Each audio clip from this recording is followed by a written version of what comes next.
लग्नानंतर मी माझ्या नवऱ्याला टाळत होते, पण काही दिवसांनी जे घडलं त्याने तर माझं आयुष्यच बदललं. मी आरती, माझ्या लग्नानंतरच्या पहिल्या काही दिवसाचा अनुभव फारच भयानक होता. मी एका मध्यमवर्गीय कुटुंबात वाढलेली मुलगी होते. मी 29 वर्षाचे असताना माझं लग्न रोहितशी झालं. रोहित एका खाजगी कंपनीत मॅनेजर म्हणून काम करतो. आमच्या लग्नाच्या सर्व विधी अतिशय आनंदात पार पडल्या. माझे आई बाबा खूप खुश होते. माझे मित्र नातेवाईक सगळेच खुश होते. पण माझ्या मनात काहीतरी वेगळंच चाललं होतं. माझ्या मनात एक अस्वस्थता होती, की एक भीती होती जे मी कुणाला सांगू शकत नव्हते. कारण माझ्या मनात लग्न मंडपातही तीच गोष्ट घुमत होती की उद्या पहिल्या रात्री काय होणार. मी एक संवेदनशील आणि शांत स्वभावाची मुलगी होते. मला नवीन परिस्थितीची जुळवून घेण्यास वेळ लागत होता आणि लहानपणापासूनच मी माझ्या आईला, काकूंना आणि आजीला याबद्दल बोलताना ऐकलं होतं की पहिली रात्र ही एका नवविवाहित जोडप्यांच्या आयुष्यातील सर्वात महत्त्वाची रात्र असते. या सगळ्या गोष्टींनी माझ्या मनात एक प्रचंड दबाव निर्माण केला होता. तर लग्नाच्या दुसऱ्या दिवशी मी रोहितच्या घरी गेले. त्याचा अपार्टमेंट खरंच खूपच सुंदर होतं. 2 बेडरूम, एक लिव्हिंग रूम आणि सुंदर बाल्कनी. रोहितचे आई वडील वेगळे राहत होते, त्यामुळे हे घर फक्त आम्हा दोघांसाठी होतं. रोहित असून तरी मला शांत, समजूतदार आणि सज्जन स्वभावाचा वाटत होता. मला त्याच घर दाखवताना तो म्हणाला होता की आरती, हे आता तुझंही घर आहे. तुला कुठलाही बदल करायचा असेल, काही हवं असेल तर मोकळ्या मनाने सांग. त्याच्या बोलण्यावर मी हळूच हसले आणि मान डोलावली. पण माझ्या मनात विचारांचा धुमाकूळ सुरू होता. आता मी या घरात कशी राहणार? सासूबाई नाहीत म्हणजे मला मदत कोण करणार? स्वयंपाक कसा करायचा आणि रोहितशी मी कसं बोलणार? त्याला मी काय म्हणणार? तो माझ्याकडून काय अपेक्षा करतोय? असे अनेक प्रश्न माझ्या मनात निर्माण होत होते. पहिल्या दिवशी सकाळी रोहित ऑफिसला जाण्यासाठी तयार झाला. त्याने लॅपटॉप बॅग खांद्यावर घेतली आणि माझ्याकडे पाहून हसत म्हणाला, मी संध्याकाळी 6च्या सुमाराला येईल. तुला काही हवं असेल तर फोन कर. आणि हो, फ्रीजमध्ये सर्व काही आहे. दुपारचं जेवण बनवताना काही अडचण आली तर माझ्या आईला फोन करशील. मी होकारार्थी मान हलवली. रोहित निघून गेला आणि मग घरात मी एकटी राहिली. एवढ्या मोठ्या घरात एकटी असताना मला खूप विचित्र वाटत होतं. मी किचनमध्ये गेले. सगळं व्यवस्थित होतं. रोहितने सगळं नीटनेटकं ठेवलं होतं, पण मला काहीच समजत नव्हतं की कशापासून सुरुवात करावी. मी चहा बनवायचा विचार केला, पण मला वेगवेगळे डब्बे कुठे आहेत हे माहिती नव्हतं. मी एक एक करून सगळे कपाट उघडले. चहा पावडर सापडली, साखर सापडली, पण माझ्या मनात विचार येत होता, मी रोहितला विचारलं असतं तर किती सोपं झालं असतं ना. पण त्याला त्रास का द्यावा? तो आधीच इतका व्यस्त आहे आणि त्याला वाटेल की मी इतकं लहान काम देखील करू शकत नाही. दुपारच्या वेळी मी साधं जेवण बनवलं, भाजी भाकरी, पण मनातला गोंधळ कमी होत नव्हता. मी बाल्कनीत बसून बाहेर पाहत होते. रस्त्यावरचे लोक, गाड्या, सगळं चाललं होतं, पण मला वाटत होतं की मी या सगळ्यांपासून वेगळी आहे. मला वाटत होतं की मी एका अनोळखी जगात अडकले आहे. संध्याकाळी 6ला रोहित परतला. त्याने दरवाजा उघडला आणि आत येताच उत्साहाने म्हणाला, आरती, मी आलोय. काय मग, कसा गेला आजचा दिवस? मी किचनमधून बाहेर आले. मी हलक्या सासूनं म्हटलं, बरा गेला. रोहितला काहीतरी वेगळं जाणवलं हे मला माहीत होतं. माझा आवाज इतका हलका असा होता जणू काही मी मनात काहीतरी दडवून बसले होते. पण त्याने मला काहीही विचारलं नाही. त्याला वाटलं असेल की कदाचित नवीन ठिकाणी आल्यामुळे मी थोडी गोंधळलेली दिसली असेल.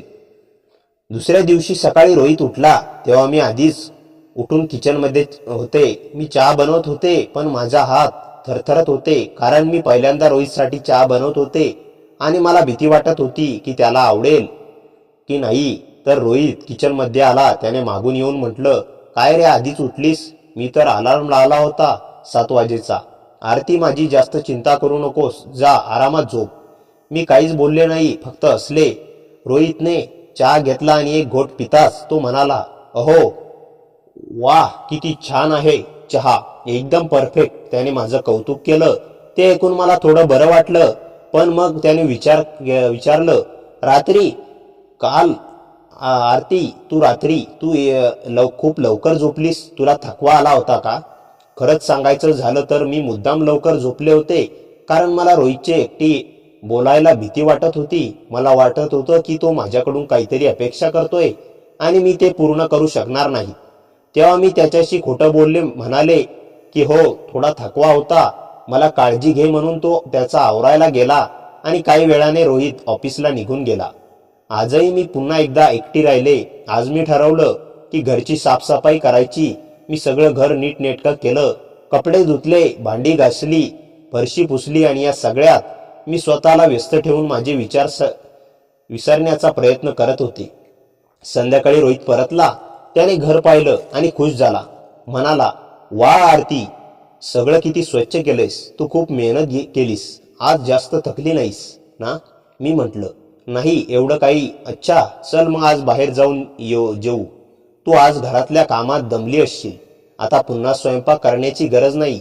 रोहितनी चांगली गोष्ट सुचवली होती, पण मी आधीच जेवण बनवून ठेवलं होतं. मी म्हणाले, तू फ्रेश हो, मी लगेच जेवण वाढते. जेवण तयारच आहे. मी बाहेर जायला नकार दिला. त्यामुळे रोहितला थोडं वाईट वाटलं होतं, पण त्याने काहीही दर्शवलं नाही. त्या दिवशी माझी परिस्थिती आणखीनच बिघडली. रात्री झोपायच्या वेळी रोहितने मला विचारलं, आरती, तुला काही अडचण आहे का? तू माझ्याशी नीट बोलत नाहीयेस. काही चूक झालीस का माझ्याकडून? मी लगेच म्हटलं, नाही नाही, असं काही नाही, मला झोप येते. एवढं बोलून मी दुसऱ्या बाजूला वळून, मला माहीत होतं की रोहितला वाईट वाटल असेल, पण मी काय करू? मी त्याला माझी भीती कशी सांगू? मला वाटत होतं की तो हसेल माझ्यावर किंवा त्याला वाटेल की मी खूप मूर्ख आहे. सकाळी रोहित ऑफिसला जाण्यापूर्वी त्याने मला आवाज दिला. मी जागी असूनही झोपेचं नाटक केलं. त्याने माझ्या कपाळावर हलकेच हात फिरवला आणि निघून गेला. मी उठले तेव्हा मला खूप वाईट वाटत होतं. मी हे काय करते? रोहित किती चांगला आहे आणि मी त्याच्याशी इतकं अस्वस्थ वागते. पण मला काय करायचंय? मी तयार नाहीये अजून. माझ्या डोळ्यात पाणी आलं. मी बाल्कनीत बसले. खाली रस्त्यावर एक जोडपं हसत खेळत चाललं होतं. मला वाटलं, त्यांच्यासारखं मीही का होऊ शकत नाही? का मी इतकी घाबरते? आज मी घरातल्या सगळ्या कामात स्वतःला इतकं व्यस्त ठेवलंय की मला विचार करायला वेळच मिळाला नाही. मी पुन्हा साफसफाई केली, पण संध्याकाळ होत होती आणि माझी भीती वाढत होती. रोहितला तेव्हा मी किचनमध्ये होते. त्याने आरती असं हाक मारली, पण मी लगेच म्हटलं, मी किचनमध्ये आहे. तू फ्रेश हो, मी जेवण वाढते. आरती, मी येतोय किचनमध्ये, मला तुझ्याशी बोलायचंय. एवढं बोलून रोहित किचनमध्ये आला. तो येऊन माझ्या शेजारी उभा राहिला. त्याने सगळं पाहिलं. मी किती मेहनतीने जेवण बनवलं होतं, किती नीटनेटकं सगळं ठेवलं होतं. तो म्हणाला, आरती, तू घरातल्या कामात खूप मेहनत करतेस, पण मला वाटतं तुला माझी भीती वाटते. त्याचं बोलणं ऐकून मी थरथर काकू लागले. मी म्हणाले, नाही, असं काही नाही. त्यावर तो म्हणाला, मग सांग, तू माझ्याशी नीट का बोलत नाहीस? तू माझ्यापासून का पळत असतेस? रात्री लवकर का झोपतेस? मी काही चूक केली आहे का? त्याचा आवाज इतका हळू आणि काळजीपूर्वक होता की मला बहाणेही सुचेना असे झाले होते. मी काहीच बोलले नाही, फक्त माझे डोळे खाली केले. रोहितने एक लांब श्वास घेतला. बघ आरती, मला माहित आहे की सगळं तुझ्यासाठी नवीन आहे. नवीन घर, नवीन आयुष्य, सगळं काही बदललंय. पण मी फक्त तुझा नवरा नाही, मित्र आहे. तू माझ्याशी काही बोलू शकतेस. तुला वेळ पाहिजे तर मी वाट पाहिल, पण तू माझ्यापासून लपू नकोस. त्याने हे बोलून मला एकटं सोडलं आणि लिव्हिंग रूम मध्ये गेला. त्या रात्री आम्ही दोघे शांतपणे जेवलो. रोहितने मला काहीही प्रश्न विचारले नाहीत, पण मला माहित होतं की तो दुःखी आहे. झोपायच्या वेळी मी पुन्हा लवकर झोपण्याचा प्रयत्न केला, पण आज रोहितने लाईट लावून ठेवला आणि बुक वाचायला लागला. मला झोप येत नव्हती. मी डोळे मिटून पडले होते, पण माझं मन धावत होतं. दुसऱ्या दिवशी सकाळी जेव्हा मी उठले तेव्हा रोहित आधीच उठून ऑफिसला निघून गेला होता. त्याने टेबलावर एक चिठ्ठी ठेवली होती. आरती, आज ऑफिसमध्ये माझी एक महत्वाची मीटिंग आहे. मी रात्री थोडा उशिरा घरी येईन. तू काळजी करू नकोस. तुला काही हवं असेल तर ऑनलाईन ऑर्डर करून शील. आणि हो, घरात खूप काम करू नकोस. तू आराम कर.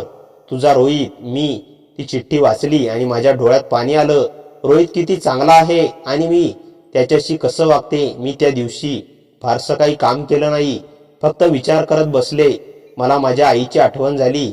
मला तिला फोन करावासा वाटला, पण मग वाटलं तिला काय सांगणार की मला माझ्या नवऱ्याशी बोलायला भीती वाटते. ती काय विचार करेल माझ्याबद्दल.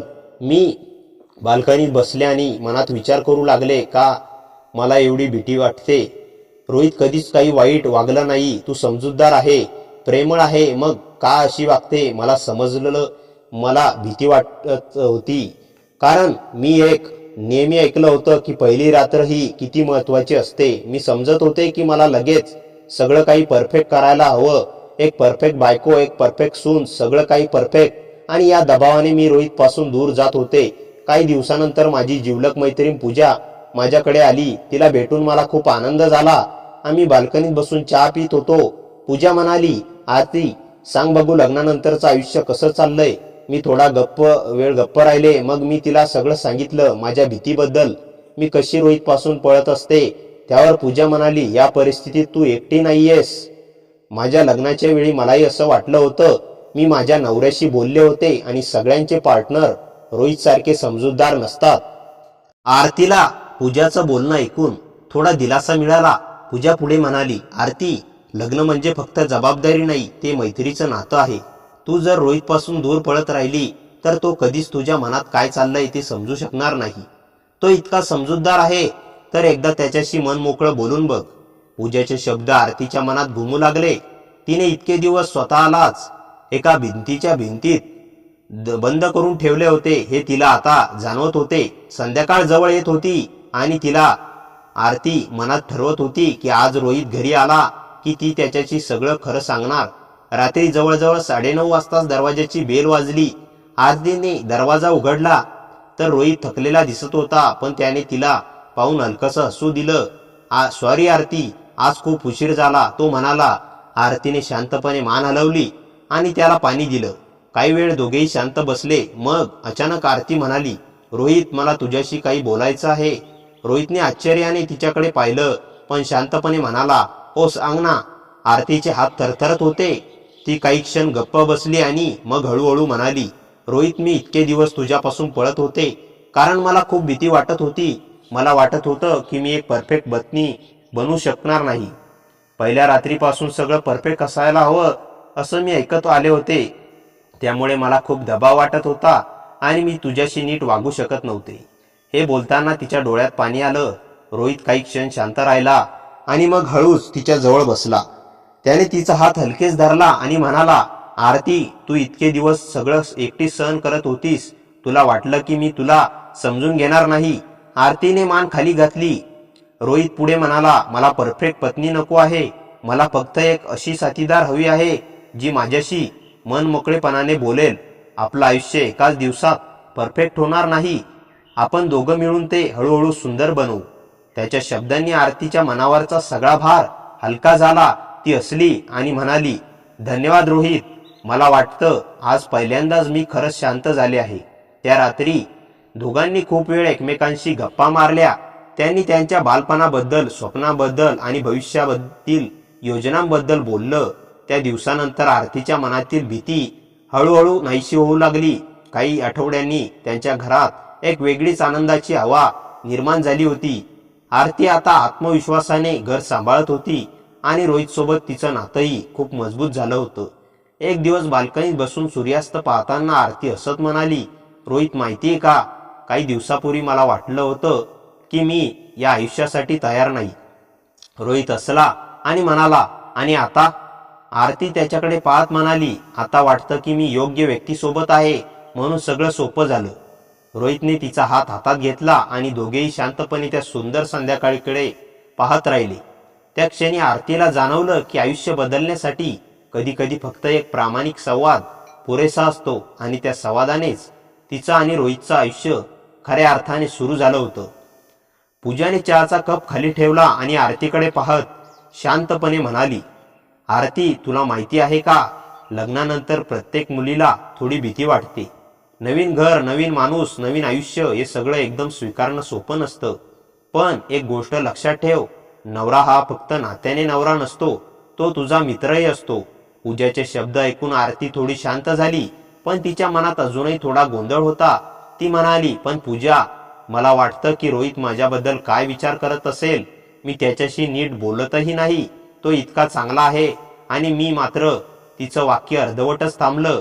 पूजा हसत म्हणाली, तू खूप जास्त विचार करतेस. आज रात्री तो घरी आला की फक्त त्याच्याशी मन मोकळेपणाने बोल, बाकी सगळं आपोआप ठीक होईल. पूजाचं बोलणं ऐकून आरतीने मनात ठरवलं की आज ती रोहितपासून पळणार नाही. संध्याकाळ झाली, घरात शांतता होती आणि आरतीच्या मनात थोडी धडधड सुरू होती. जवळपास 8च्या सुमाराला दरवाजाची बेल वाजली. आरतीने दरवाजा उघडला तर रोहित थकलेला दिसत होता, पण तिला पाहून त्याच्या चेहऱ्यावर हलकसं हसू आलं. तो आत आला आणि म्हणाला, आज कसा गेला दिवस? आरतीने शांतपणे उत्तर दिलं, ठीक होता. काही क्षण दोघेही शांत होते. मग आरतीने धैर्य एकवटलं आणि म्हणाली, रोहित, मला तुझ्याशी थोडं बोलायचं आहे. रोहित लगेच सोफ्यावर बसला आणि म्हणाला, हो नक्की बोल. आरतीच्या डोळ्यात पाणी आलं. ती म्हणाली, मी इतके दिवस तुझ्यापासून पळत होते कारण मला खूप भीती वाटत होती. मला वाटत होतं की मी तुझ्या अपेक्षा पूर्ण करू शकणार नाही. मला सगळं परफेक्ट करायचं होतं. या भीतीमुळे मी तुझ्याशी नीट वागू शकले नाही. मग तो हळूच तिच्या जवळ आला आणि म्हणाला, आरती, मला तुझ्याकडून परफेक्ट असण्याची अपेक्षा नाही. मला फक्त तुझं खरं मन पाहिजे आहे. तू जशी आहेस तशीच मला आवडतेस. त्याच्या या शब्दांनी आरतीच्या मनावरचा भार हलका झाला. त्याच्या चेहऱ्यावर पहिल्यांदाच खरं हसू उमटलं. त्या रात्री दोघांनी खूप वेळ गप्पा मारल्या. त्यांनी एकमेकांना समजून घेण्याचा प्रयत्न केला. त्या दिवसानंतर आरतीच्या मनातील भीती हळूहळू कमी होऊ लागली. पण काही दिवसांनी त्याच्या आयुष्यात अशी एक घटना घडली ज्यामुळे आरतीला जाणवलं की रोहित फक्त समजूतदार नवरा नाही, तर खऱ्या अर्थाने तिचा आधार आहे. एक दिवस संध्याकाळी आरती बाजारातून परत येत होती. अचानक पाऊस सुरू झाला आणि ती पूर्ण भिजत घरी आली. तिला थोडा ताप आला. रात्रीपर्यंत तिची तब्येत खूप बिघडली. रोहितने तिची काळजी घेतली, औषध दिलं आणि संपूर्ण रात्र तिच्या बाजूला बसून राहिला. सकाळी आरतीने डोळे उघडले तेव्हा रोहित तिच्या बाजूला झोपलेला होता. त्याचा हात अजूनही तिच्या हातावर होता. त्या क्षणी आरतीच्या मनात एक वेगळीच भावना जागी झाली. तिला समजलं की ती ज्या माणसापासून इतके दिवस दूर पळत होती तोच माणूस तिच्यासाठी सर्वात जास्त काळजी करणारा आहे. ती हळूच हसली आणि मनात म्हणाली, कदाचित आता माझं खरं आयुष्य सुरू होत आहे. सकाळी आरतीने हळूच रोहितचा हात हातात घेतला. तो अजूनही झोपेत होता. काल रात्री तो तिच्यासाठी संपूर्ण रात्र जागा होता हे तिला आठवलं आणि तिच्या मनात एक वेगळीच भावना निर्माण झाली. इतके दिवस ती ज्या माणसापासून दूर पळत होती तोच माणूस तिची इतकी काळजी घेत होता. काही वेळाने रोहित जागा झाला. आरती त्याच्याकडे पाहून हलकसं हसली. रोहितने लगेच विचारलं, आरती, आता कशी आहे तब्येत? ताप कमी झालाय ना? आरतीने मान हलवली आणि म्हणाली, हो, आता बरं वाटतंय. रोहित उठून किचनमध्ये गेला आणि तिच्यासाठी गरम चहा घेऊन आला. आरतीने आश्चर्याने विचारलं, तू चहा बनवलास? रोहित हसत म्हणाला, हो, आज मी बनवला. कधी कधी मला पण काही काम करू दे. आरतीच्या चेहऱ्यावर हलकसं हसू आलं. त्या क्षणी तिला जाणवलं की रोहित सोबत आयुष्य खूप साधं आणि सुंदर होऊ शकतं. त्या दिवसानंतर आरती हळूहळू बदलू लागली. ती आता रोहितशी मोकळेपणाने बोलू लागली. संध्याकाळी तो ऑफिसमधून आला की दोघं बाल्कनीत बसून चहा पीत गप्पा मारायचे. कधी कधी दोघं फिरायला जायचे, कधी एकत्र स्वयंपाक करायचे. घरात आता एक वेगळीच उबदार हवा निर्माण झाली होती. पण एका दिवशी संध्याकाळी रोहित थोडा गंभीर चेहऱ्याने घरी आला. आरतीने विचारलं, काय झालं? आज इतका शांत का आहेस? रोहित काही क्षण गप्प राहिला आणि मग म्हणाला, आरती, मला तुझ्याशी एक महत्वाची गोष्ट बोलायची आहे. आरती थोडी घाबरली. ती म्हणाली, काय झालं? रोहित म्हणाला, ऑफिसमध्ये मला एक नवीन प्रोजेक्ट मिळालाय. तो खूप मोठा आहे आणि त्यासाठी मला काही महिन्यांसाठी दुसऱ्या शहरात जावं लागेल. हे ऐकून आरती काही क्षण शांत झाली. तिच्या मनात पुन्हा एकदा भीतीची भावना निर्माण झाली. इतक्या दिवसांनी तो रोहित सोबत जुळवून घेत होती आणि आता तो दूर जाणार होता. रोहितने तिच्याकडे पाहत विचारलं, तुला काही हरकत आहे का? मला माहित आहे की आपण नुकतेच एकमेकांना समजून घ्यायला लागलो आहोत. आरतीने काही क्षण विचार केला आणि मग हलकसं हसत म्हणाली, रोहित, आधी मी खूप घाबरलेली होते, पण आता मला तुझ्यावर विश्वास आहे. तू कुठेही जा, आपलं नातं तसंच राहील. रोहित तिच्याकडे पाहत हसला. त्या क्षणी त्याला जाणवलं की आरती आता आधीसारखी घाबरलेली मुलगी राहिली नव्हती. ती आता त्याची खरी साथीदार बनत होती. पण त्यांना अजून माहीत नव्हतं की रोहितच्या त्या नवीन प्रोजेक्टमुळे त्याच्या आयुष्यात असा एक प्रसंग येणार होता जो त्याच्या नात्याची खरी परीक्षा घेणार होता. रोहितच्या त्या बोलण्यामुळे आरती काही क्षण शांत झाली होती. पण आता तिच्या मनात आधीसारखी भीती नव्हती. ती थोडं हसत म्हणाली, रोहित, तू नक्की जा, तुझं काम महत्वाचं आहे, मी इथे व्यवस्थित सांभाळेन. रोहितने तिच्याकडे कौतुकाने पाहिलं. काही दिवसांपूर्वी जी आरती त्याच्याशी बोलायलाही घाबरत होती, ती आज इतक्या आत्मविश्वासाने त्याला साथ देत होती. पुढच्या आठवड्यात रोहित दुसऱ्या शहरात गेला. सुरुवातीचे काही दिवस आरतीला खूप एकटं वाटलं. घरात पुन्हा एकदा शांतता पसरली होती, पण यावेळी ती घाबरलेली नव्हती. ती रोज रोहितशी फोनवर बोलायची. दोघे एकमेकांना त्यांच्या दिवसाबद्दल सांगायचे. हळूहळू आरतीला जाणवलं की अंतर असूनही त्यांचं नातं आणखी मजबूत होत आहे. एक महिना असाच गेला. एका दिवशी अचानक रोहितने फोन करून सांगितलं, आरती, एक आनंदाची बातमी आहे. माझा प्रोजेक्ट अपेक्षेपेक्षा लवकर पूर्ण झाला. मी उद्या घरी येतोय. हे ऐकून आरती खूप खुश झाली.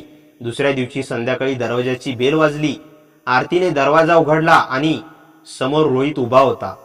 दोघे काही क्षण फक्त एकमेकांकडे पाहत राहिले. मग आरतीच्या चेहऱ्यावर मोठं हसू आलं. रोहित घरात आला आणि म्हणाला, मला तुझी खूप आठवण येत होती. आरतीने हळूच उत्तर दिलं, मलाही. त्या संध्याकाळी दोघे बाल्कनीत बसून चहा पित होते. सूर्य हळूहळू मावळत होता आणि आकाश नारंगी रंगाने भरलं होतं.